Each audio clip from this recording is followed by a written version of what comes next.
আসসালামু আলাইকুম। আজকে আমরা যে বিষয়টা নিয়ে কথা বলবো সেটা হচ্ছে অতিরিক্ত সাদা স্রাব। মেয়েদের অতিরিক্ত সাদা স্রাব কেন হয় এ সম্পর্কে আজ আলোচনা করবেন ডক্টর আকলিমা।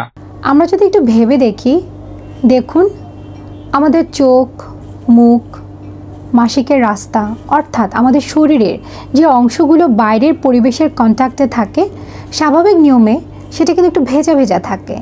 যেমন আমাদের চোখ যদি শুকিয়ে যায় আমরা কিন্তু খচখচে বোধ করি।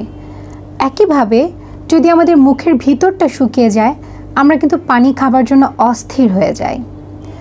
প্রাকৃতিক নিয়মে আমাদের মাসিকের রাস্তার ভিতরটা কিন্তু একটু ভেজা থাকবে, কিন্তু দেখা যায় যদি এটা স্বাভাবিকের থেকে একটু বেশি ভেজা থাকে আমরা দুশ্চিন্তা বোধ করি। স্বাভাবিকের থেকে একটু অতিরিক্ত যে স্রাবটা যায়, আমাদের ডাক্তারি ভাষায় আমরা এটাকে বলে থাকি অতিরিক্ত সাদা স্রাব অথবা লিউকোরিয়া। এখন এটা থেকে পরিত্রাণের উপায় কি? প্রথমেই আপনাকে জানতে হবে কোনটা স্বাভাবিক আর কোনটা অস্বাভাবিক স্রাব। ধরুন আপনার স্রাব হচ্ছে কিন্তু তা বর্ণহীন, গন্ধহীন, এটার সাথে কোনো অস্বস্তি বোধ নেই, কোনো চুলকানি নেই, কোনো তলপেটে ব্যথা নেই বা প্রস্রাবে কোনো জ্বালা পোড়া বা চুলকানি নেই, তাহলে ধরে নেবেন আপনার লিউকোরিয়া অর্থাৎ অতিরিক্ত সাদা স্রাব হচ্ছে। কিন্তু যদি এই স্রাবটাই আপনার দুর্গন্ধযুক্ত হয়, এর সাথে চুলকানি থাকে, আপনার তলপেটে চাপা ব্যথা থাকে, মাসিকের রাস্তায় অস্বস্তি থাকে এবং যদি স্বামী সহবাসেও আপনি ব্যথা পান, তবে ধরে নিতে হবে এই স্রাবটা স্বাভাবিক নয়, এখানে কোনো একটা সমস্যা আছে। অতিরিক্ত সাদা স্রাবের জন্য চিকিৎসা আছে। প্রথমত আপনাকে যেটা করতে হবে পার্সোনাল হাইজিন অর্থাৎ পরিচ্ছন্নতা মেনটেন করতে হবে। তাহলে পরিচ্ছন্নতা আমরা কিভাবে মেনটেন করতে পারি? পরিষ্কার পানি দিয়ে মাসিকের রাস্তাটা সব সময় পরিষ্কার রাখতে হবে। সুতির অন্তর্বাস ব্যবহার করতে হবে। কম ক্ষারযুক্ত সাবান সেটা দিয়ে জায়গাটা পরিষ্কার রাখতে হবে। একটা প্রচলিত ধারণা আছে, অনেকেই ভাবেন যে আমার এখানে সাদা স্রাব যাচ্ছে, নিশ্চয়ই ডেটল বা স্যাভলন এই জাতীয় কোনো জীবাণুনাশক দিয়ে জায়গাটা পরিষ্কার করলে ভালো হয়। এটা কিন্তু একটা সম্পূর্ণ ভুল ধারণা। আমাদের মাসিকের রাস্তার ভিতরে কিছু ভালো জীবাণু থাকে যেগুলোকে আমরা ল্যাক্টোব্যাসিলি বলে থাকি। যদি কোনো কারণে আমরা ডেটল বা স্যাভলন এই জাতীয় জিনিস দিয়ে জায়গাটা পরিষ্কার করি, এই ভালো ল্যাক্টোব্যাসিলিগুলি কিন্তু নষ্ট হয়ে যাবে।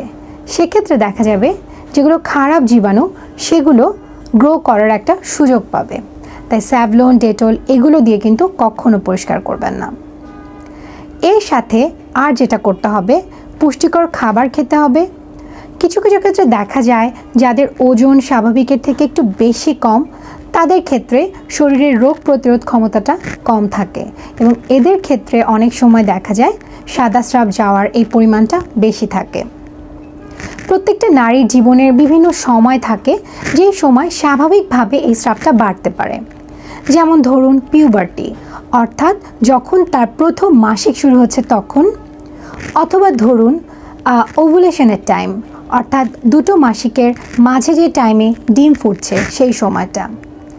আবার গর্ভবতী অবস্থায় মহিলাদের দেখা যায় যে মাসিকের রাস্তায় একটু পানি পানি অথবা ভেজা ভাবটা একটু বেশি থাকতে পারে।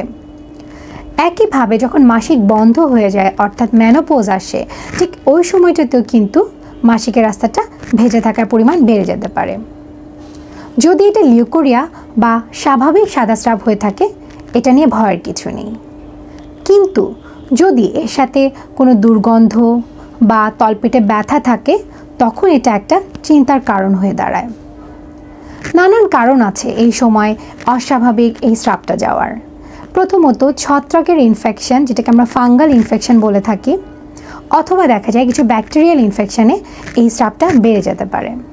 আবার অনেক ক্ষেত্রে দেখা যায় অনেক পেশেন্ট থাকেন ডায়াবেটিস, হয়তো ডায়াবেটিসটা কন্ট্রোলে নেই অথবা কারো ডায়াবেটিস আছে তিনি জানেন না।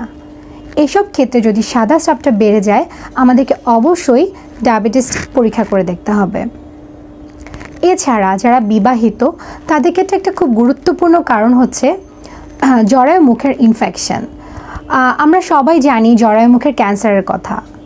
সাদা স্রাব বা পানি পানি যাওয়া এটা কিন্তু জরায়ু ক্যান্সারের একটা ইম্পর্ট্যান্ট পূর্ব লক্ষণ। তাই যদি কেউ এই সমস্যাটাতে ভুগে থাকেন, আমাদের সরকারি হসপিটালগুলোতে কিন্তু জরায়ু মুখের পরীক্ষা করা হয়, যেটাকে আমরা ভায়া টেস্ট বলে থাকি, এবং বিয়ের পরে একটা নির্দিষ্ট সময় অন্তর এই টেস্টটা অবশ্যই সবার করা উচিত। আমাদের আজকের এই ভিডিওটার মেইন উদ্দেশ্য হচ্ছে আপনাদেরকে সচেতন করা, অতিরিক্ত স্রাব যাওয়াটাকে আমরা যেন ভয় না পাই। যেটা লিউকোরিয়া বা সাদা স্রাব, যেটা মাসিকের বিভিন্ন সময় হতে পারে, জীবনের বিভিন্ন ফেজে একটু বাড়তে পারে, এটাকে আমরা ভয় পাবো না। কিন্তু যদি দুর্গন্ধযুক্ত অথবা তলপেটে ব্যথা অথবা চুলকানি হয় স্রাবের সাথে, এই ব্যাপারটা নিয়ে আমরা যেন সচেতন হই, আমরা যেন আমাদের নিকটবর্তী গাইনোকোলজিস্টের শরণাপন্ন হই এবং অবশ্যই এটার জন্য চিকিৎসা নিই। ধন্যবাদ।